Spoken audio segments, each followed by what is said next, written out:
But the river's on.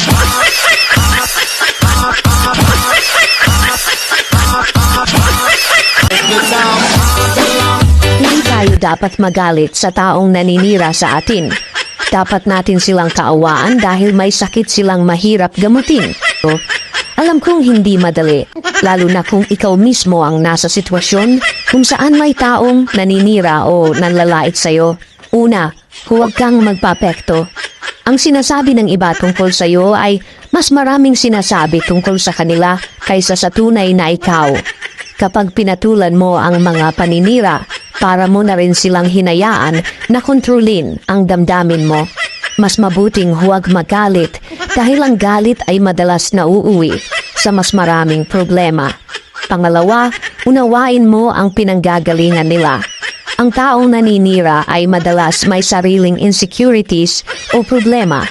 Maaaring may inggit sila o may pagkukulang sila sa sarili nila na sinusubukan nilang itago sa pamamagitan ng pag-atake sa iba.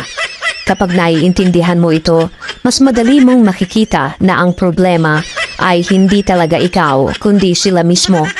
Pangatlo, ipakita mo ang kabutihan mo sa halip na patulan sila.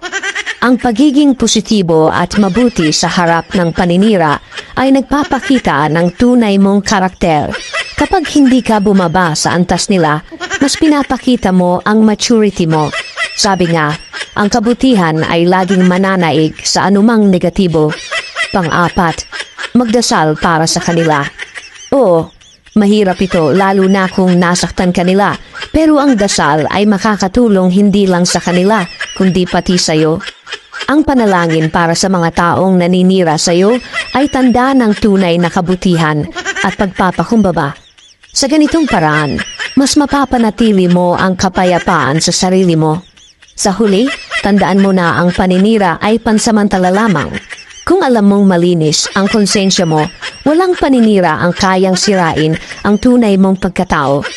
Kaya sa halip na magalit, kaawaan mo sila dahil ang ganitong asal ay isang sakit na mahirap gamutin. At higit sa lahat, huwag mong hayaan na ang galit o puot ay tumira sa puso mo. Ikaw ang mas magiging panalo kapag pinili mo ang pagmamahal at kapayapaan. But the river's on.